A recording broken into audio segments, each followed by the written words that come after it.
Hello বন্ধুরা, সবাই ভালো আছো? আমিও খুব ভালো আছি। আমি আজ চলে এলাম একটা কথা বলতে। সেটা হচ্ছে যে একটা কাপল হয়, সে কাপলের মধ্যে দুটো লোক থাকে, একটা ছেলে একটা মেয়ে থাকে। তো বলতে লজ্জা হচ্ছি, প্রথমবার বলছি, তাও তো বলতে হবে, বলো। তো শোনো, তো যেটা বলছি, তো ছেলে আর মেয়ের মধ্যে বেশিরভাগ রাগটা কার হয়? মেয়েটার হয়।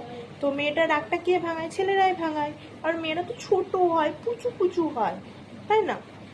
তো ছেলেরা তো ভাঙায়, কিন্তু ভাঙায় তো নাকি, বলো? তারা মা দেখছে, মা মা গো, কৃপা করো, সব ছেলেদের তুমি মেয়েদের রাগ ভাঙানোর শক্তি দাও, মা গো, শক্তি দাও। তো বলো, রাগ তো ছেলেরাই ভাঙায় নাকি? ভাঙায় তো, আমি তো যতদূর তাই জানি। তোমরা সেটা বলো, বাকি কথাটা পরের পার্টে এনে বলছি, ঠিক আছে?